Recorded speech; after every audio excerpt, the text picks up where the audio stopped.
तो last class में हमने फर्स्ट ऑर्डर जो हमारे पास में थे ओपन सिस्टम के बारे में हमने बात कर ली थी। आज हम बात करेंगे हमारे पास में क्लोज लूप सिस्टम जो हमारे पास जब हम एक फीडबैक उसके अंदर में लगा देंगे तो वो किस तरह से हमारे पास में रिस्पॉन्स करेगा। पहले हम उसके लिए बात करेंगे स्टेप इनपुट को लेके, फिर हम उसके अंदर में बात करेंगे हमारे पास में जो रैम्प सिस्टम होगा, रैम्प के लिए बात करेंगे या फिर इम्पल्स के लिए बात करेंगे। जो आपके एग्जाम पॉइंट ऑफ व्यू से सबसे ज़्यादा जो इंपॉर्टेंट रहता है वो स्टेप इनपुट के लिए रहता है, और वो भी सेकंड ऑर्डर के लिए ज़्यादा इंपॉर्टेंट रहता है। फर्स्ट ऑर्डर पे ज़्यादा आप लोगों के क्वेश्चंस नहीं बनते हैं, लेकिन आपको वो रास्ता पता होना चाहिए कि कैसे आपको उसकी अप्रोच करनी चाहिए। चलिए बात कर लेते हैं उसी को लेके। तो क्लोज लूप सिस्टम के अंदर में हमारे पास में सिस्टम का रिस्पॉन्स 1/τs रहता है, और जब इसको हम अपना ट्रांसफर फंक्शन निकाल के देखते हैं, ट्रांसफर फंक्शन मैंने आपको पिछली क्लास के अंदर में बताया था कि जो भी आउटपुट होता है और डिवाइडेड बाय जो भी हमने इनपुट दिया है उन दोनों का अगर रेशियो निकाल दें तो यहाँ पर जो फंक्शन ऑफ हमारे पास फ्रिक्वेंसीज आता है उसी को हम हमारे पास में क्या बोलते हैं, जो ट्रांसफर फंक्शन होता है वो बोलते हैं भाई। ठीक है, तो यहाँ पर इस फंक्शन के लिए जो गिवन है इसके अंदर में हम बात करेंगे तो this will be given as, जब आप इस पूरी कैलकुलेशन को करेंगे, क्योंकि हमें क्लोज लूप सिस्टम का जो ट्रांसफर फंक्शन है वो निकालना आता है, जिसको हम रिप्रेजेंट करते हैं जो GS जो हमारे पास में फॉरवर्ड गेन होता है डिवाइडेड बाय 1 + GS इंटू में HS।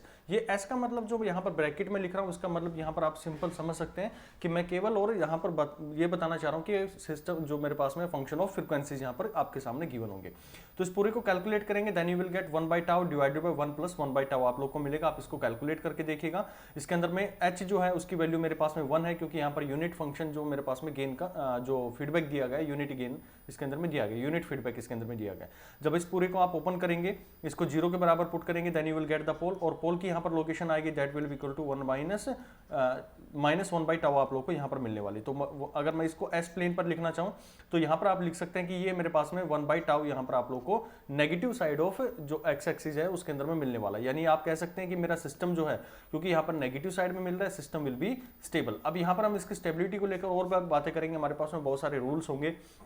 राउथ हर्डविट्स होगा, मेरे पास में जो रूट लोकस होगा, नाइक्विस्ट प्लॉट होगा, बोर्ड प्लॉट होगा, इन सब चीज़ों को हम देखेंगे आगे। लेकिन अभी आप धीरे धीरे इन चीज़ों को सीखते जाइए कि कैसे हम उसके पोल को निकालते हैं। ओके, चलिए अब बात कर लेते हैं इसी को लेके। जब मैंने इसके अंदर में इनपुट जो है मैं स्टेप इनपुट दिया तो आप बहुत अच्छे से इसको भी समझ गए होंगे। स्टेप इनपुट देने का मतलब है कि मैं यहाँ पर ए एम्पलीट्यूड का दे रहा हूँ और उसका आउटपुट जो है, जो मेरे पास में इनपुट है, यानी कि उसकी जो वोल्टेज है या 5 वोल्ट की कॉन्स्टेंट बनी रहती है, तो हम उसको स्टेप इनपुट बोल के चलते हैं। और इसका जो ट्रांसफर फंक्शन होता है, जब आप इसको फ्रिक्वेंसी डोमेन में लिखते हैं तो then it will give always A/S। तो यही मैंने किया कि जब मैं इसको इनपुट RS दे रहा हूं, यहां पर जैसे हमारे पास में रिप्रेजेंटेशन होता है, ये मेरे पास में RS होता है और बाहर आप लोग को क्या मिल रहा होता है, CS मिल रहा होता है। देखिए ये सारा जो भी आपको पढ़ाया जा रहा है इसका PDF फाइल आपको टेलीग्राम चैनल पर मिल जाएगा फोटोनिक्स के, जिसका लिंक जो आप लोगों को डिस्क्रिप्शन बॉक्स में मिल जाएगा, वहां पर जाके आप उसको ज्वाइन कर सकते हैं और सारा PDF या जितने मटेरियल आप लोग को अपडेट मिलती है, जब भी आपके लेक्चर्स आएंगे वो सारी अपडेट वहां पर आप लोग को प्रोवाइड कर दी जाती है। चलिए, तो यहाँ पर मैंने इसको इनपुट दिया है, तो CS आप इसको देख पा रहे हैं कि C डिवाइडेड बाई R मैंने लिखा था, यहाँ पर मेरे पास में ट्रांसफर फंक्शन निकल के आ रहा था। तो वही यहाँ पर देखा कि जो मेरे पास में CS था तो यहाँ पर R इसके साथ में मल्टीप्लाई हो जाएगा, और जब ये पूरी कैलकुलेट करेंगे तो आपको जो रिजल्ट याद रखना है वो इंपॉर्टेंट है। यहाँ पर ये कैसे हमने निकाला, पार्शियल डिफरेंशियल वगैरह करके हम निकालते हैं, तो रिजल्ट आप लोग को ये याद रखना है CT that will be equal to A 1 - E T divided by tau. ये बहुत इंपॉर्टेंट फैक्टर रहने वाला है जो आपके पास में माइनस, इसी को हम एरर के नाम से भी जानेंगे, E - T/τ के नाम से। और UT इसलिए लगा दिया गया क्योंकि यहाँ पर हमने यूनिट फंक्शन की बात करी है, तो ये अपना पॉजिटिव जिस साइड में फंक्शन रहेगा उतनी वैल्यू देगा। इस साइड में कोई भी अगर मेरे पास फंक्शन की वैल्यू आ रही है वो 0 रहेगी। जैसे यहाँ पर बात करूँ मैं, एक साइनोसाइडल मैंने फंक्शन दे दिया और इसको मैंने यहाँ से इसका जो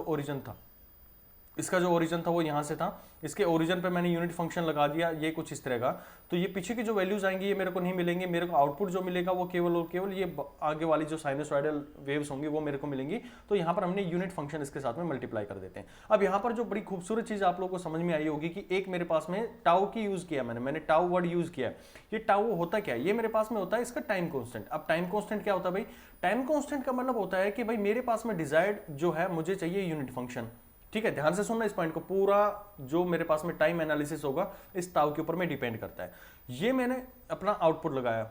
इसको थोड़ा सा और ऊपर कर लेते, चलो यहां पर समझा दिया जाए। ये मैंने कहा कि मेरे पास में सिस्टम है और ये मेरे पास में जो लगा रखा था, मैंने इनपुट लगाया मैंने यूनिट फंक्शन, और मान लिया मैंने 1 वोल्ट का लगा दिया, लेट अस सपोज मैंने 1 वोल्ट का लगा दिया। अब मेरा सिस्टम क्या चाहता है, जो हमने यहां पर सिस्टम यूज किया वो क्या चाहता है कि वो इस 1 वोल्ट को अचीव कर ले भाई। अब ये 1 वोल्ट को डायरेक्टली तो अचीव करेगा नहीं। जैसे मैं यहाँ पे किया, मैंने एक सर्किट लगा दिया जिसके अंदर में मैंने कैपेसिटर लगा दिया और कैपेसिटर के अंदर में मैंने वोल्टेज सोर्स लगा दिया। अब आप सबको जानकारी है, आप लोगों ने अपने जो इंजीनियरिंग लेवल पे ये पढ़ा था कि वोल्टेज जो होता है वो धीरे धीरे अपने जो वोल्टेज होता है उसको इंक्रीज कर रहा होता है, यानी कि एक्सपोनेंशियली उसका एक साथ में ऐसा नहीं कि तुरंत आया और एकदम ब्लास्ट हो गया इंपल्स टाइप में, उसके साथ में चार्जिंग हो गई, नहीं होता है। ये धीरे धीरे अपने वोल्टेज को चेंज करता रहता है। तो आप यहां पर बात कर रहे थे कि ये धीरे धीरे इसके अंदर वोल्टेज को चेंज करेगा। तो हमारा डिजायर्ड क्या, हमें डिजायर्ड ये है कि जितना वोल्टेज मैंने इसको दिया है इस कैपेसिटर को, यानी 1 वोल्ट अगर मैंने दिया है तो 1 वोल्ट को अचीव कर ले, लेकिन ये एकदम नहीं कर पाता है, टाइम के साथ में धीरे धीरे कर रहा होता है। तो जब तक ये अगर बात करें तो इसके अंदर में ये वोल्टेज ऐसे इंक्रीज होना शुरू हुआ और जिस पॉइंट पर ये 63% पहुंच जाता है, जो मेरे पास में एक्चुअल था उसका 63% पहुंच जाता है, तो हम कहते हैं कि ये इसका क्या हो गया, टाइम कांस्टेंट हो गया, यानी कि टाउ से आप उसको रिप्रेजेंट करेंगे। जब 63% वो वैल्यू जो अचीव कर लेता है, या फिर दूसरा तरीका आप ये कह सकते हैं कि इन दोनों के बीच में जो एरर बन रहा है वो कितना बन रहा है, 37% मेरे पास में बन रहा है, यानी कि मेरे पास में जो आउटपुट है और जो मेरे को डिजायर्ड है, इन दोनों के बीच में अगर आप डिफरेंस निकाल लेते हैं तो आपके पास में 37% का आएगा। तो दोनों तरीके से आप कह सकते हैं कि जब मेरा आउटपुट जो है वो 63% ऑफ जो मेरे पास में इनपुट दिया गया है उसका रह जाए, या फिर 37% मेरे पास में उनके बीच में एरर रह जाए, तो आप कहेंगे कि वो हमने क्या किया, वो टाइम कांस्टेंट होगा। और ये जिस टाइम पर उसको अचीव करता है उसी को हम टाइम कांस्टेंट के नाम से रिप्रेजेंट करते हैं, ठीक है। और अब इसको जो हमारे पास में रिप्रेजेंट करने का तरीका कैसे होगा, तो जो भी मेरे पास में जो रियल पार्ट आता है हमारे पास में पोल का, जैसे हमने रिप्रेजेंट किया सिग्मा प्लस में जे ओमेगा मैंने रिप्रेजेंट कर दिया, तो ये मान लो मैंने वैल्यू करी 4 प्लस में जे 5 मैंने कर दिया, मान लो ये मेरे को पोल निकल के आया। तो यहां पर मेरे पास जो पोल का रियल पार्ट है दैट इज 4, इसका आप इन्वर्स कर देते हैं तो मेरे पास में ये वैल्यू निकल के आ जाती है, जो जिस टाइम पे ये 63% अचीव कर लेगा। अगर पोल मेरा ये रहा होगा तो ये 0.25 सेकंड के अंदर में अपना ये वैल्यू अचीव कर लेगा, यानी कि 0.63 वोल्टेज वहां तक पहुंच जाएगा, ठीक है। तो आप लोगों को समझ में आई होगी। तो जो भी मेरे पास में इन्वर्स होगा पोल का रियल पार्ट ऑफ द पोल, अब अगर आप लोगों को खाली ये मिल जाए कि J5 मेरे पास में था, तो J5 को मैंने यूज क्यों नहीं किया, क्योंकि मुझे इससे टाइम कांस्टेंट नहीं मिलेगा भाई। तो टाइम कांस्टेंट के लिए केवल और केवल आपको रियल पार्ट के ऊपर में काम करना होगा। चलिए अब बात करें, किसी ने कहा कि नहीं, एक अगर पोल 4-5 आ गए तो 4-5 आ गए तो कोई दिक्कत नहीं, हर एक पोल का आप जो होगा वो मेरे पास में टाइम कांस्टेंट निकलेगा। मान लो ये पोल था, एक पोल यहां पे था, एक पोल यहां, एक पोल यहां पर, तो हर एक पोल का टाइम कांस्टेंट निकलेगा, लेकिन जो डोमिनेंट होगा उसका ही हमें अपने क्वेश्चंस के अंदर में रिजल्ट निकाल के देना होता है। और डोमिनेंट कौन होता है, जो भी ओरिजिन के पास में होता है वो डोमिनेंट होता है, यानी कि ये जब स्टेबल हो गया, जब ये हमारे पास में जो पोल है ये हमारे सिस्टम को स्टेबल बना देता है या फिर हमारी सेटलिंग टाइम पर पहुंच जाता है, जिसके बारे में बात करेंगे, तो ये तो अपने आप ऑटोमेटिकली उसके अंदर में अचीव कर लेता है। तो इसका मेन हमारे पास में है कि जो ओरिजिन के पास में रहेगा हमारे पास में डोमिनेटिंग फैक्टर यहां पर यूज करने वाला है, ठीक है। तो यही मेरे पास में जो टाइम कांस्टेंट है इसको आप इंक्रीज कर लीजिए, क्योंकि इंक्रीज यहां पर होती है 63% ऑफ मैक्सिमम एम्पलीट्यूड के पास में पहुंच रहा होता है हमारे पास में एम्पलीट्यूड, ठीक है। तो टाइम कांस्टेंट को आप इसी तरह से रिप्रेजेंट करेंगे। अब जो आपके एग्जाम में क्वेश्चन बनते हैं वो छोटे छोटे क्वेश्चन कुछ इस तरह से बनते हैं कि जो मेरे पास में पूछ लिया जाएगा कि 1% का एरर बैंड का मैंने अभी मतलब आपको समझाया कि यहां पर मेरे पास में वोल्टेज है, ये मेरे को अचीव करना है, तो ये दोनों के बीच में ये डिजायर्ड है और ये मेरे पास में जो आउटपुट निकल के आ रहा है, इन दोनों के बीच में जो गैप है, अगर ये मान लो कि आप लोगों से पूछ लिया जाए 1% कितनी देर के बाद में होगा, 2% कितनी देर के बाद में होगा, तो भाई कुछ नहीं करना आप लोगों को। तो ये डाटा आप लोगों का यूनिवर्सली आप याद कर सकते हैं इनको, कि जब भी आपके पास में 1% एरर बैंड के बारे में बात करें तो 5 टाउ आपको निकालना, अभी मैंने बता दिया कि जो भी आपके पास में सिग्मा प्लस जे ओमेगा अगर आपके पास में रूट आया तो जो भी आपके पास में सिग्मा है उसका 1/सिग्मा कर दोगे तो आपके पास में उसका टाइम कांस्टेंट आ जाएगा, यानी उसका टाउ निकल कर आप लोगों के पास में आ जाएगा, ठीक है। अगर आप लोगों से पूछ लिया जाए 2% एरर बैंड के बारे में, तो 2% एरर बैंड के लिए डायरेक्ट वैल्यू यूज करेंगे 4 टाउ, यानी कि जो मेरे पास में 4 टाउ जो भी टाइम, अगर मान लो मेरे पास में रूट ये था कि 4 प्लस में J5 आप लोगों के पास में रूट आ रहा था, तो आप सबसे पहले उसका टाइम कांस्टेंट निकालेंगे। टाइम कांस्टेंट निकालने का तरीका मैंने बताया, 1/4 और 1/4 का वैल्यू 0.5 मेरे पास में आ रहा है, ठीक है। तो 0.5 का मतलब है कि ये अपनी वैल्यू कितनी अचीव कर लेगा, 63% वहां पर अचीव कर लेगा, ओके। अब ये कह रहा है कि मेरे पास में 2% एरर बच जाए, तो 2% एरर का मतलब है कि ये कहीं ना कहीं इसके आसपास में पहुंचा होगा जो डिजायर्ड मेरे पास में है। और जब ये इन दोनों के बीच में गैप हमने देखा, जो आउटपुट और मेरे पास में जो डिजायर्ड थी, इन दोनों के बीच में हमने गैप देखा, तो ये 2% का था, और ये 2% कब किस टाइम पर बच रहा है, तो यहाँ पर डायरेक्ट वैल्यू आप लोग को यूज करें, दैट इज 4 टाउ, और 4 टाउ आप यहाँ पर यूज करें इस पर्टिकुलर क्वेश्चन के अंदर में, जिसमें रूट मैंने 4 प्लस में J5 आप लोगों को दिया है। तो यहाँ पर आप बात करेंगे 4 इंटू 0.25 यानी कि मेरे पास में 1 सेकंड आ गया। तो आपने कहा कि मेरे पास वैल्यू कितनी देर के बाद में अचीव कर लेगा वो भाई, वो 1 सेकंड के बाद में उस पर्टिकुलर वैल्यू को अचीव कर लेगा। यानी 2% एरर बैंड के लिए 4 टाउ आपको याद रखना, सबसे ज्यादा पूछे जाने वाला क्वेश्चन है ये। 5% एरर बैंड के लिए आप याद रखेंगे 3 टाउ आप लोग को यूज करना होता है। ओके, अब ये हमने थोड़ा सा तरीका बताया कि किस तरह से आप लोग को निकालने, रैंडमली कोई भी वैल्यू अगर आप लोगों से पूछ लिया जाए कि बताओ 98% वो कब अचीव कर लेगा या 97% वो कब वैल्यू अचीव कर लेगा, तो आपको कुछ नहीं करना होता। जो हमने अभी थोड़ी देर पहले फॉर्मूले की बात करी थी कि जो मेरे पास में आउटपुट होता है that is equal to A into में क्या होता है 1 माइनस ई जो होगा minus T divide by tau होता है, और ये वैल्यू आप लोग को यूज करनी है। सी टाउ आपको पता है कि 0.98 पर, मैंने कहा ना कि 98% आप लोग को यूज करना है, तो 98% 0.98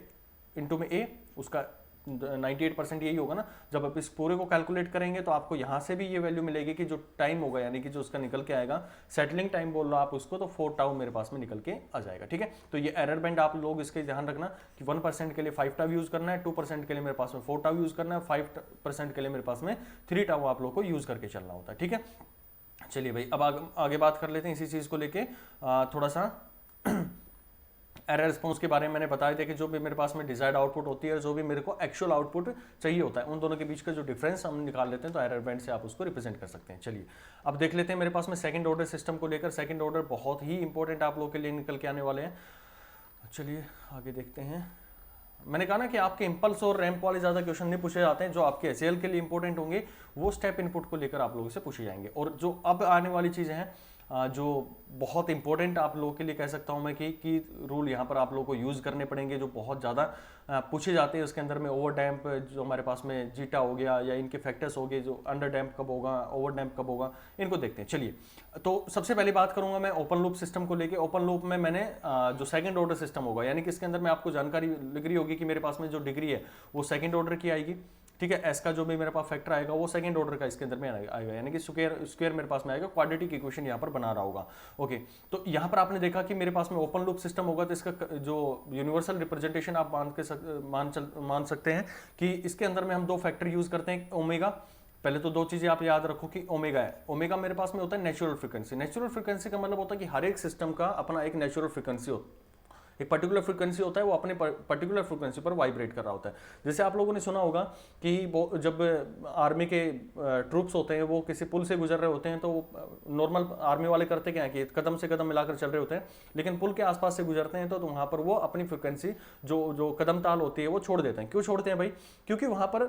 पुल जो है उसकी पर्टिकुलर वाइब्रेशंस हो रही होती हैं, यानी कि उसके अंदर में भी नेचुरल फ्रीक्वेंसीज अवेलेबल होती है। और जब उसके ऊपर से ट्रूप्स गुजर रहे हैं या जो प्लाटून गुजर रही है, तो उनके कदम जब उसके ऊपर में गिर रहे हैं तो वहां से भी एक फ्रीक्वेंसी जनरेट हो रही है। अगर वहां पर ऐसा हुआ कि जो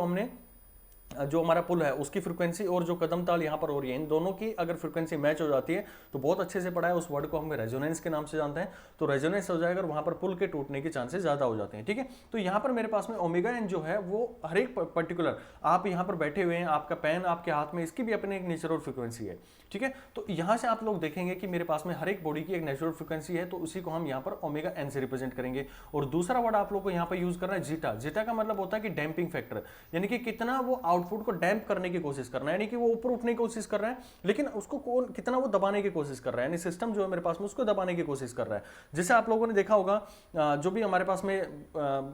अगर मैं जनरल आप लोगों से एग्जांपल यूज करना चाहूं तो जैसे आपके घरों के अंदर में आरओ लगे होते हैं, आरओ लगे और इनके बाद क्या होता है कि जैसे सिस्टम हमारे पास में क्या हुआ कि कुछ हमारे पास में उसके अंदर में वाटर लेवल कम होगा, तो उसको एक इन्फॉर्मेशन मिल जाती है कि भाई आप क्या करो, अपने पानी को जो उसके अंदर में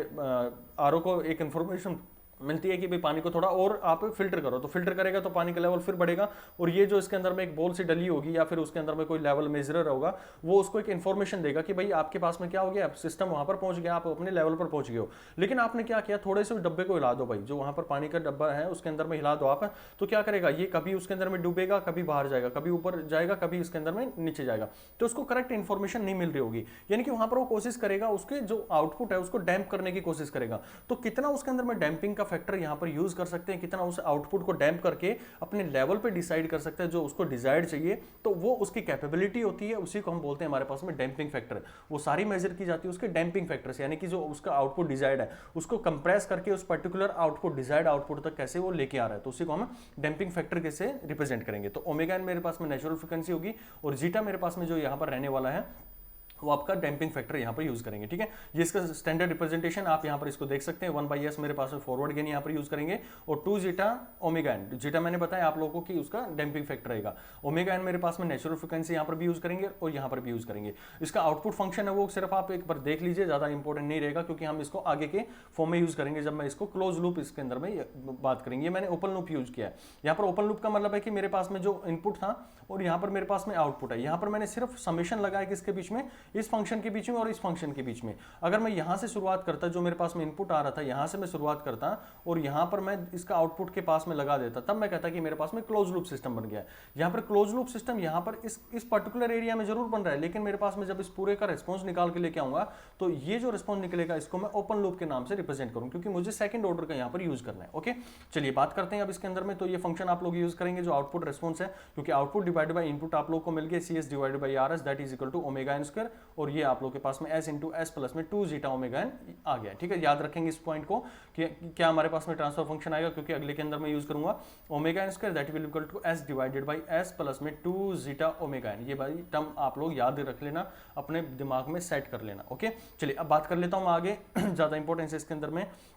नहीं रहने वाली है। अब बात कर लेते हैं सीधे आपके क्लोज लूप सिस्टम के अंदर। Close loop system is very very important for your exam point of view. ठीक है, तो आप लोगों को यहां से रिजल्ट निकल के आए ओपन लूप। अगर मैं ये अभी थोड़ी देर के लिए ये मेरे पास में जो है इसको मैं हटा दूं तो आप लोगों को क्या दिख रहा होगा कि यहां से इनपुट आ रहा होगा RS और यहां से आउटपुट आ रहा होगा CS, और इंटरनली मैंने अभी कहा था ना कि टर्म याद कर लेना omega N square divided by S into में S प्लस में 2 जीटा ओमेगा। ये टर्म आप लोगों ने याद कर ली। यहां से आप लोगों के पास में ये फॉरवर्ड गेन यूज कर सकते हैं, डायरेक्टली वो फॉरवर्ड गेन यहां पर यूज कर सकते हैं। तो ओमेगा नेचुरल फ्रीक्वेंसी, जीटा मेरे पास में डैम्पिंग फैक्टर रहेगा और आउटपुट मेरे पास में CS। जब इसके अंदर में आप इसका जो कैरेक्टरिस्टिक इक्वेशन बनाएंगे, क्योंकि मैंने क्लोज लूप सिस्टम के लिए मैंने बताई थी पहली क्लास के अंदर में कि जो मेरे पास में ट्रांसफर फंक्शन निकल के आएगा, TS लिख लो या CS डिवाइडेड बाई RS लिख लो, that is equal to GS divided by 1 plus में G इंटू H। ये फंक्शन ऑफ फ्रीक्वेंसीज रहेंगे, डायरेक्टली हम उनको यूज कर सकते हैं। H मेरे पास में यहाँ पर वैल्यू क्या है, फंक्शन मेरे पास में जो फीडबैक मैंने लगाया वो 1 लगाया, यूनिट फीडबैक लगाया, और G मेरे पास में फॉरवर्ड गेन क्या है, ये है। इन वैल्यूज को यहाँ पर पुट करना आप, और यहाँ पर पुट करके इसको थोड़ी देर होल्ड करो, यहाँ पर पॉज करो अपने वीडियो को और यहाँ पर देखो कि क्या वैल्यू आप लोग के पास में निकल के आएगी। देन यू विल फाइंड कि आपके पास में omega N square divided by S square, बहुत इंपॉर्टेंट है ये रिलेशन आप लोग याद रख लेना।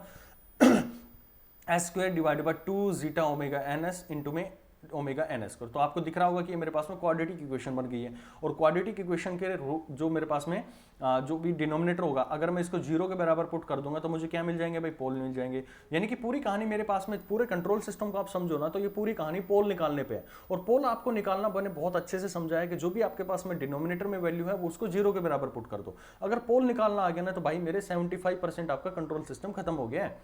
ठीक है ना, तो ये आप लोगों ने इसको 0 के बराबर पुट किया, और जब इसके 0 के बराबर में पुट करेंगे तो आपके पास में जो रूट्स निकल के आएंगे, क्योंकि यहां पर आप लोगों के पास में क्वाड्रेटिक इक्वेशन है, then you will get 2 roots. 2 root क्या क्या मिलेंगे मेरे पास में, ये रूट भी आप लोग को याद रखने, माइनस जीटा ओमेगा एन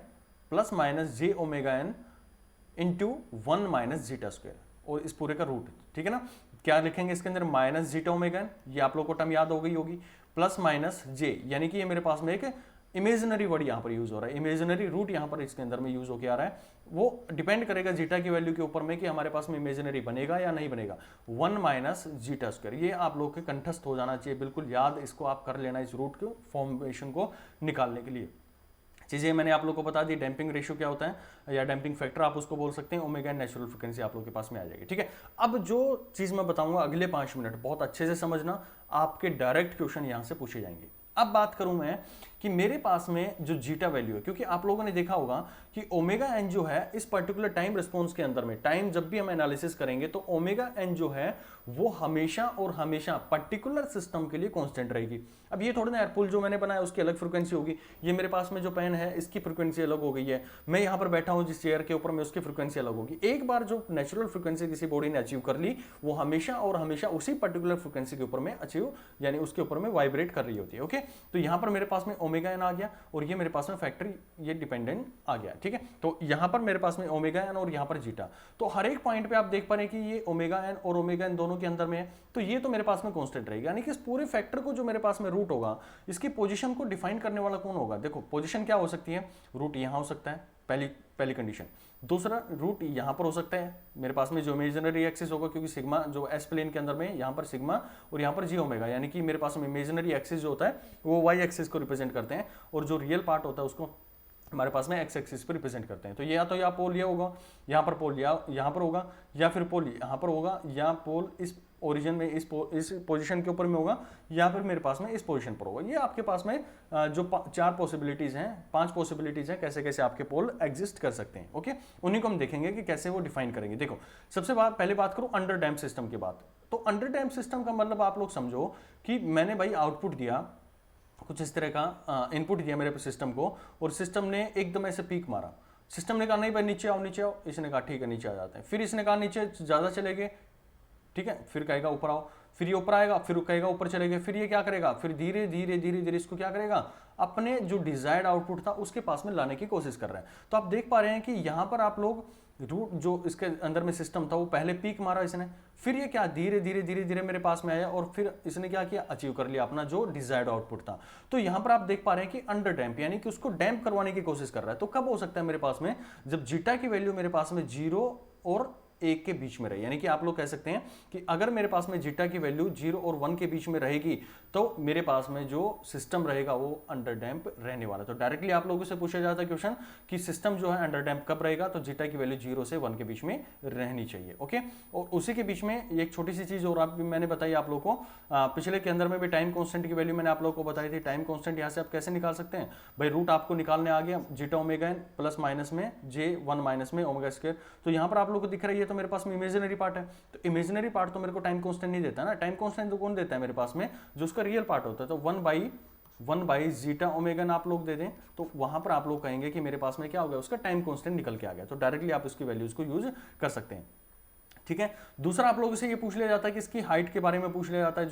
जो मेरे पास में पोल रहेगा, यानी कि पोल जो है ओरिजिन से कितनी हाइट पर रहेगा, या फिर एक्स एक्सिस से या रियल पार्ट से कितनी हाइट पर रहेगा। तो यहाँ पर आप लोग के पास में आएगा ओमेगा एन, यानी कि जो उसकी नेचुरल फ्रीक्वेंसी होगी वही उसके पास में रहने वाली है, ठीक है। और ये डैम्पिंग फ्रीक्वेंसी जो आप लोग रिप्रेजेंट कर सकते हैं ओमेगा एन 1 माइनस में जीटा स्क्वायर, ये मेरे पास में डैम्पिंग फ्रीक्वेंसी भी आप लोग इसको पूछा जाता है, इसके अंदर में भी क्वेश्चन आप लोगों से पूछे जाते हैं। तो ओमेगा डी जो मेरे पास रहेगा that is omega N 1 minus zeta square, आप इससे रिप्रेजेंट कर सकते हैं, ठीक है। ये कुछ इसके अंदर में रूल है, कोस फाई अगर आप लोग से पूछ लिया जाए तो आप लोग zeta omega N divided by omega N आएगा। साइन फाई आप लोग से पूछ लिया जाए तो ओमेगा एन यानी कि omega D divided by omega N से आप रिप्रेजेंट कर सकते हैं। साइन फाई जो यहाँ पर रिप्रेजेंट करने का तरीका हमने बताया उसी को मैं बता रहा हूँ कि कोस फाई आप लोग का डायरेक्टली जीटा रहेगा, साइन फाई आप लोग के पास में 1 माइनस जीटा स्क्वायर रहेगा, और टेन फाई इन दोनों का रेशियो निकाल देंगे that is 1 minus zeta square divide by zeta, ठीक है। तो आप लोग यहाँ से फाइंड कर सकते हैं। फाई क्या है मेरे पास में, फाई ये होता है जो एंगल यहाँ पर बन रहा है ना, ये रूट यहाँ पर आया, क्योंकि हमें पता है कि इसके अंदर में एक रियल पार्ट है और एक मेरे पास में इमेजिनरी पार्ट है। तो रूट कहां पर लाई कर रहा होगा, यहां पर लाई कर रहा होगा, क्योंकि इमेजिनरी रूट्स जो होते हैं हमेशा पेयर के अंदर में लाई करते हैं, तो एक ऊपर होगा और एक मेरे पास में नीचे रहेगा। और ये सारे क्या करेंगे, रूट लोकस के ऊपर में लाई कर रहे होते हैं, यानी कि एक सर्किल आप लोग बोल दो तो ये इसका एक रूट लोकस यहाँ पर डिजाइन कर सकते हैं। तो ये पर्टिकुलर ये डिस्टेंस और ये डिस्टेंस यहाँ पर आप इन दोनों की कॉन्स्टेंट रहेगी, और ये जो डिस्टेंस है यानी कि इसका जो रेशियो आता है उसको आप रिप्रेजेंट कर सकते हैं फेजर डायग्राम में। जब रिप्रेजेंट करते हैं तो ये उसकी नेचुरल फ्रिक्वेंसी आप उसको रिप्रेजेंट कर सकते हैं, ठीक है।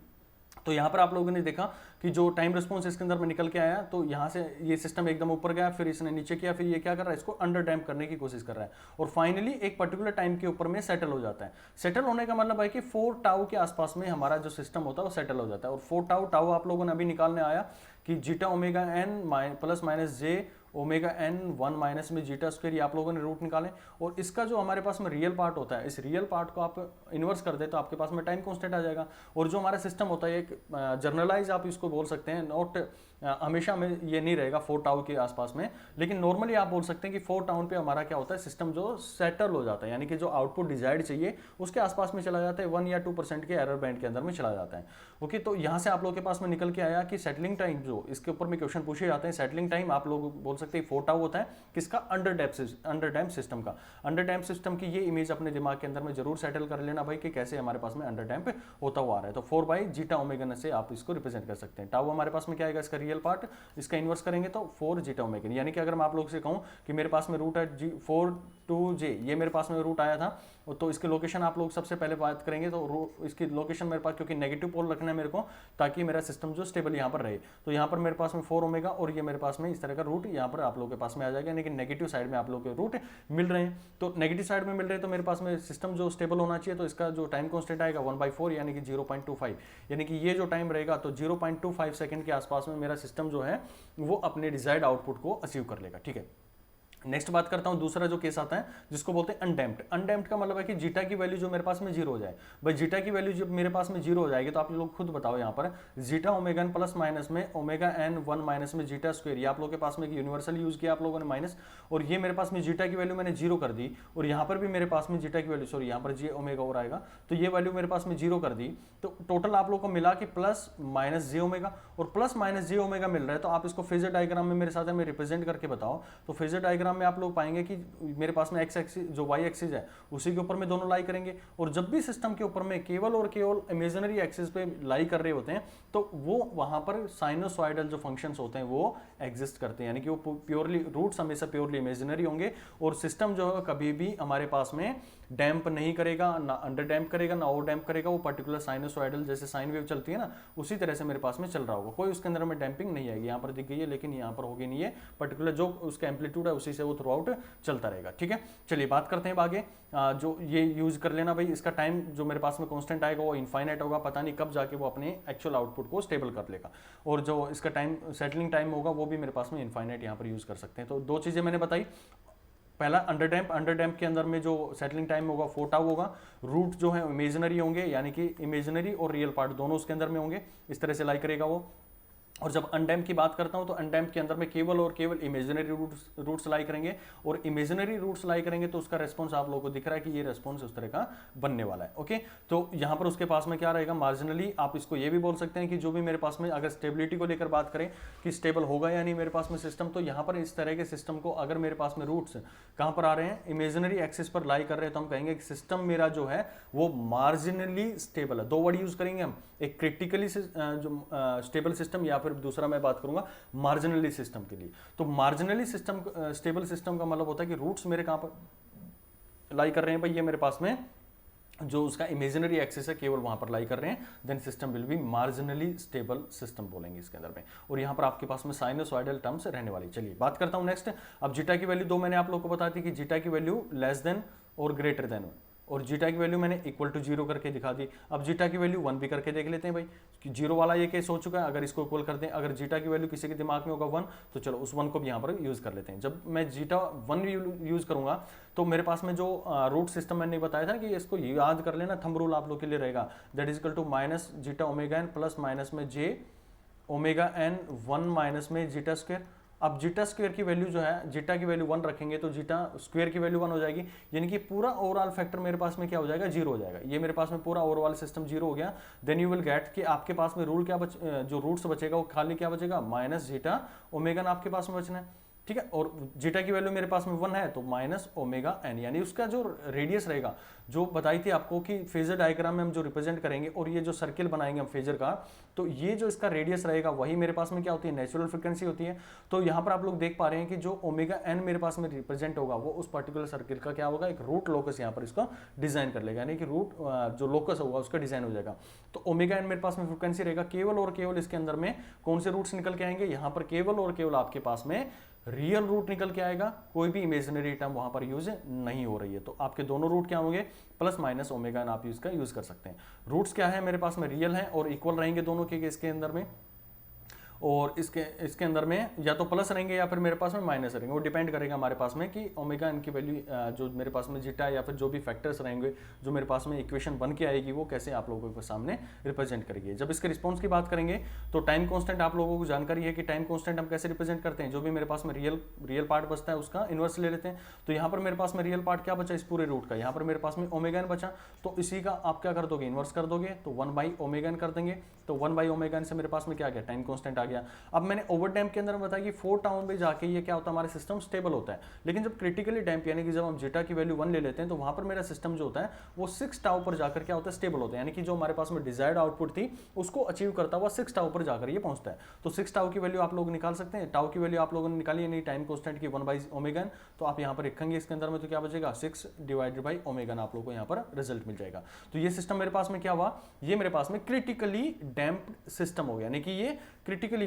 यानी कि ये दोनों के बीच में ये मेरे पास में जो अंडर डैम्प है और जो मेरे पास क्रिटिक जो अपने मार्जिनल स्टेबल वाले पड़े थे और जो अनडैम्प थे उनके बीच के मेरे पास में इनको यूज करके चल रहे थे। तो जो मार्जिनली स्टेबल होते हैं वो कौन से होते हैं मेरे पास में, जो अनडैम्प्ड होते हैं मार्जिनली स्टेबल यहाँ पर यूज करते हैं। ठीक है, एक छोटी सी रिलेशन आप लोगों को पूछ लिया जाता है कि कब मेरा सिस्टम क्रिटिकली होगा, कब मेरा सिस्टम अंडर डैम्प होगा। तो इन दोनों के बीच में रिलेशन आप लोगों ने देखा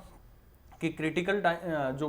डैम्प्ड सिस्टम होते हैं और जो मेरे पास में अनडैम्प्ड सिस्टम होते हैं इनके टाइम कांस्टेंट क्या थे। क्रिटिकली डैम्प के अंदर में भी मैंने बताया 6 टाउ होता है, तो 6 टाउ के इक्वल टू आप लोग वैल्यू रख सकते हैं 6/ओमेगा, क्योंकि वो स्टेबल अपने 6 टाउ के पास में जाकर होता है। और 4 टाउ वैल्यू क्या होती है, 4 टाउ वैल्यू मेरे पास में होती है कौन से की, जो अनडैम्प्ड सिस्टम होते हैं, सॉरी अंडर डैम्प्ड सिस्टम होते हैं उनके लिए यूज होती है। तो यहाँ से कैलकुलेट करेंगे तो जीटा की वैल्यू मेरे पास में 2/3 आ जाएगी। वेरी वेरी इंपॉर्टेंट, एक नंबर के लिए बहुत इंपॉर्टेंट क्वेश्चन आप लोगों का कि जीटा की वैल्यू 2/3 जो यहाँ पर यूज करेंगे तो मेरे पास में क्या होगा। तो वहां पर जीटा की वैल्यू अगर आप लोगों ने 2/3 रख दी तो आपके पास में चाहे क्रिटिकली डैम्प सिस्टम हो या फिर आपके पास में अंडर डैम्प सिस्टम हो, तो दोनों के पास में दोनों का रिस्पॉन्स होगा वो मेरे पास में इक्वल निकल कर आएगा। ठीक है, तो यहां पर आप लोग जो सॉरी उनका जो सेटलिंग टाइम होगा वो मेरे पास में दोनों का इक्वल रहेगा। तो जीटा ओमेगा एन अगर 2/3 है तो settling time of critically damp और अंडर डैम्प दोनों का मेरे पास में इक्वल रहेगा। अगर मेरे पास में जीटा की वैल्यू 2/3 से लेस आ रही है, बहुत इंपॉर्टेंट, तो जो मेरे पास में क्रिटिकल डैम्प्ड सिस्टम है उनका जो सेटलिंग टाइम होगा वो लेस होगा एज कंपेयर टू जो मेरे पास में अंडर डैम्प है। और अगर यहाँ पर जीटा की वैल्यू 2/3 से जो है उससे ज़्यादा आ जाती है तो मेरे पास में सिस्टम का जो रिस्पॉन्स आएगा दैट इज इक्वल टू जो क्रिटिकली डैम्प होगा उसका ज़्यादा सेटलिंग टाइम होगा, यानी कि वो बहुत देर के बाद में अपने आप को इस आउटपुट के पास में सेटल करेगा। और जो अंडर डैम्प है वो अपने आप को पहले ही स्टेबल कर लेते हैं। ठीक है, लास्ट मेरे पास में आता है ओवर डैम्प के लिए। ओवर डैम्प अब आप लोगों ने दोनों वैल्यूज पढ़ लिए हैं, zeta is equal to zeta less than greater than 1 पढ़ लिया, जीटा इज इक्वल टू 0 पढ़ लिया, जीटा इज इक्वल टू 1 पढ़ लिया। अब जीटा को थोड़ा सा बढ़ा के दिखाते हैं, 1 इसके अंदर में कर देते हैं। तो जब भी आप 1 करेंगे तो यहाँ पर जो फैक्टर निकल के आएगा वो आपके पास में रूट्स जो होंगे वो रियल निकल के आएंगे, कोई भी उसके अंदर में इमेजिनरी नहीं बनेगा। जे वाला टर्म यहाँ पर रिमूव हो जाएगा, क्योंकि देखो यहाँ पर आप लोगों ने मैंने यूज किया था 1 minus zeta omega square. Zeta जब बड़ा हो जाएगा इसके अंदर में नेगेटिव टर्म आएगी, नेगेटिव टर्म एक अपने आप को बाहर निकल के आएगी, आइटा निकाल देगी। और आइटा ऑलरेडी एक मेरे पास में बाहर था तो दोनों आपस में क्या हो जाएंगे, मल्टीप्लाई हो जाएंगे। और जब दोनों मल्टीप्लाई करेंगे तो आप लोगों को जानकारी है कि आइटा स्क्वायर जब मल्टीप्लाई होते हैं तो उनका वैल्यू आइटा स्क्वायर की वैल्यू मेरे पास में -1 होती है। यानी कि यहाँ पर आप देख पा रहे हैं कि वो जो इमेजिनरी वाला टर्म था वो टोटली रिमूव हो गया। तो रिमूव हो गया तो रूट जो है मेरे पास में रियल रहेंगे और डिस्टिंक्ट रहेंगे। और रियल और डिस्टिंक्ट का मतलब क्या होगा कि मेरे पास में रूट है minus zeta omega N plus minus omega N, और यहाँ पर वैल्यू याद रखना जीटा स्क्वायर -1 आप लोग को लिखनी है। तो यहाँ से आप देख रहे हैं कोई भी इमेजिनरी टर्म नहीं है और इसके अंदर में आपका रियल पार्ट नेगेटिव है, तो दोनों रूट आपके कहाँ लाई करेंगे भाई, दोनों रूट आपके इस साइड में लाई करेंगे। एक रूट यहाँ लाई करेगा और दूसरा रूट यहाँ पर लाई करेगा। क्यों, एक के अंदर में प्लस का फैक्टर आ जाएगा तो प्लस वाला थोड़ा यहाँ से दूर चला जाएगा भाई, और माइनस वाला जो आएगा वो फैक्टर क्या करेगा, वो यहाँ पर थोड़ा दूर चलाएगा, क्योंकि एक मेरे पास में नेगेटिव फैक्टर और एक मेरे पास में पॉजिटिव फैक्टर आएगा, तो जो वैल्यू होगी वो यहाँ पर ओरिजिन के पास में आ जाएगी। ठीक है, तो यहाँ पर आप लोगों से कोई टाइम कांस्टेंट इसका निकालने के लिए बोल दिया जाए तो टाइम कांस्टेंट क्या होता है, जो रियल पार्ट होता है, तो रियल पार्ट तो थ्रू आउट मेरे पास में यही है, कोई इमेजिनरी टर्म तो आ नहीं रही इसके अंदर में। तो जीटा ओमेगा एन प्लस में ओमेगा एन जीटा स्क्वायर -1 आ गया। और दूसरा जो टाइम कांस्टेंट आएगा जो मेरे पास में नेगेटिव इसका रूट निकल के आएगा उसके आसपास में हो जाएगा, यानी कि जीटा ओमेगा माइनस में ओमेगा एन जीटा स्क्वायर -1। किसी के दिमाग में आएगा कि यहाँ पे माइनस क्यों यूज किया, भाई यहाँ पर माइनस हमें यूज नहीं करना है, क्योंकि हमारे इसका क्या होता है जो उसके जो हम बात करें कि रूट जो है हमें ये पता है कि नेगेटिव साइड में है, हमें उसके मॉडुलस से बात करनी होती है, यानी कि उसका जो रियल पार्ट है उसके मॉडुलस से बात करनी होती है। तो इंटरनली वो सब्ट्रैक्ट ऐड हो रहे हैं, उससे मतलब नहीं होता, लेकिन यहाँ पर जो वैल्यूज आप लोगों को रखनी है वो मेरे पास में पॉजिटिव वैल्यू आप लोगों को यूज करनी होती है। अब आप लोग जो क्वेश्चन बात कर रहे थे कि भाई कौन से का सेटलिंग टाइम ज्यादा होगा कौन से का कम होगा, तो 2 रूट मैंने आप लोगों को समझाए थे वहां पर कि जो भी मेरे पास में ओरिजिन के पास में लाई कर रहा होगा, ध्यान से सुनना इस पॉइंट को, ये अगर मान लो मेरे पास में -4 है, आप लोगों ने रूट निकाले और ये -2 है मान लो, तो आपसे क्वेश्चन में ये पूछ लिया जाएगा कि कौन सा जल्दी स्टेबल होगा, यानी कि कौन सा इसका टाइम कांस्टेंट रहेगा। देखो टाइम कांस्टेंट तो एक यहाँ पर ये भी निकलेगा 1/4 भी निकलेगा, 0.25 आप लोगों ने दे दिया, और दूसरे का आपके पास में निकलेगा 1/2 दैट इज इक्वल टू 0.5। अब मेरे को जनरल एक सेंस लगा हुआ आप लोगों कि मैंने कहा कि भाई मेरा सिस्टम जो है वो अंडर डैम्प था, मान लो अंडर डैम्प था मेरे पास में, और ये सिस्टम इस तरह से जा रहा था, ये सेटल हो गया भाई 0.25 में। आपने कह दिया भाई ये तो ठीक है, ये तो इस पोल के कारण में सिर्फ जो मेरे पास में सेव हो गया, लेकिन इसकी कहानी तो अभी भी बच रही है ना भाई, ये तो अपने आप को 0.5 के जाके क्या कर रहा है, स्टेबल कर रहा है, तो सेटल कर रहा है अपने आप को। तो इसकी कहानी तो हमने बात ही नहीं करी, तो इसके अंदर में 0.25 तो आया नहीं है, सॉरी 0.5 नहीं आया, तो क्यों ना हम वो यूज कर ले जिसके अंदर में सारे आ जाए। यानी कि मैंने अगर 0.5 वाला टाइम कांस्टेंट यूज किया तो 0.5 से पहले 0.25 वाला अपने आप स्टेबल हो चुका होगा, यानी कि अपने आप को सेटल कर चुका उस फंक्शन के कारण में। तो जो भी डोमिनेंट होगा, तो याद रखना जो भी डोमिनेंट फैक्टर होगा मेरे पास में, जो भी ओरिजिन के पास में रहता है उसको हम डोमिनेंट पोल बोलेंगे, या डोमिनेंट टाइम कांस्टेंट के रूप में आप उसको रिप्रेजेंट करेंगे। इसके ऊपर में बस इतनी सी कहानी आप लोग से पूछी जाती है कि कौन सा मेरे पास में डोमिनेंट रहने वाला है। तो अगर मैं ये दे दूं कि 1/s प्लस में 2 जनरल, मैं थोड़ा सा और इसको मतलब हायर लेवल पर लेके जा रहा हूँ, s/4 और s प्लस में 5 मैंने आप लोगों को दे दिया, और मैंने आप लोगों से पूछा और मैंने दे दिया s प्लस में 0.5 आप लोगों से दे दिया। तो मैंने डायरेक्टली आपसे पूछा कि भाई मेरे को ये बताओ कि कौन सा इसके अंदर में डोमिनेंट, मतलब इसका टाइम कॉन्स्टेंट क्या होगा। तो हर एक का अपना टाइम कॉन्स्टेंट होगा, 2 का भी होगा, 4 का भी होगा, 5 का भी होगा, लेकिन डोमिनेंट कौन सा रहेगा भाई, डोमिनेंट तो 0.5 वाला रहेगा, क्योंकि अगर आप इसको एस प्लेन के अंदर में रिप्रेजेंट करेंगे तो एक यहाँ पर आएगा, एक यहाँ पर, एक यहाँ पर और एक यहाँ पर, यहाँ पर सबसे पास में कौन आएगा 0.5 वाला। तो 0.5 वाला जब स्टेबल होगा तो ये तो ऑलरेडी हो चुके होंगे ना, दूर वाले तो अपने आप ऑलरेडी हो चुके होंगे, क्योंकि उनका जो हमारे पास में रेशियो निकल के आता है, जितना बड़ा वैल्यू होता जाता है वहां पर उसकी वैल्यू कम आ रही होती है, जब उसका इन्वर्स करते हैं 0.25 आया। तो ये जब स्टेबल हो चुके होंगे, तो ये जब स्टेबल हो गया होगा तो ये ऑलरेडी अपने आप में स्टेबल हो चुके होंगे। ठीक है, तो ये छोटी सी कहानी आप लोगों के पास में सेटलिंग टाइम को लेकर थी। तो आप इसका settling time 4 zeta omega minus omega N zeta square minus 1 से आप इसको रिप्रेजेंट करेंगे। माइनस वाला टर्म यहाँ पर क्यों यूज किया, क्योंकि यहाँ पर माइनस वाला टर्म मेरे पास में ये निकल के आएगा, तो आप इसके रूट को इस तरह से यूज करेंगे। ठीक है, तो ये कहानी थी आप लोगों की भाई पूरी जितना भी सिस्टम था उसको लेकर। तो अंडर डैम सिस्टम के अंदर में आउटपुट की बात कर लेते हैं, इसको हम देखेंगे नेक्स्ट क्लास के अंदर में। जो भी मेरे पास में रहेगा बहुत इंपॉर्टेंट यहाँ से टर्म्स आप लोगों के पास में आएंगी। ये जो चीज़ आज आप लोगों को समझाई है मैंने जीटा वगैरह से लेकर, तो ये आप लोगों के लिए इंपॉर्टेंट रहेंगी आगे की चीज़ें समझने के लिए। तो भाई आप लोग अच्छे से इनको पढ़ें, ठीक है, जितना इन चीज़ों को एनालिसिस करेंगे, जितना अच्छे से इन चीज़ों को समझेंगे, उतना आप लोगों के लिए आगे बेनिफिट होगा, क्योंकि ये पूरा की रूल होगा। टाइम एनालिसिस बस एक लेक्चर और आएगा, उसके बाद में पूरा वाइंड अप कर देंगे। वाइंड अप होने के बाद में आप इसके जितने भी क्वेश्चंस हैं जो प्रीवियस गेट के अंदर में आए हुए हैं वो लगाइए, आप पाएंगे कि कितना आप लोगों ने चीज़ें सीखी है। ठीक है, और आपके एचएल जो एग्जाम होगा वो अगला जो लेक्चर आएगा उसके अंदर से कंफर्म है कि आपको 1 या 2 क्वेश्चन जरूर आपको कंट्रोल सिस्टम के मिलेंगे। जो मैकेनिकल हुआ, इलेक्ट्रिकल हुआ, वहाँ पर आप लोगों के जो रेशियो वो थोड़ा सा बढ़ जाएगा, तो आप जरूर अगले लेक्चर को देखिएगा। ठीक है, बाकी सारा जो भी है इसके PDF फाइल आपको टेलीग्राम चैनल पर मिल जाएगी, जिसका लिंक आपको डिस्क्रिप्शन में दे दिया गया। ठीक है, चलिए मिलते हैं नेक्स्ट लेक्चर के अंदर।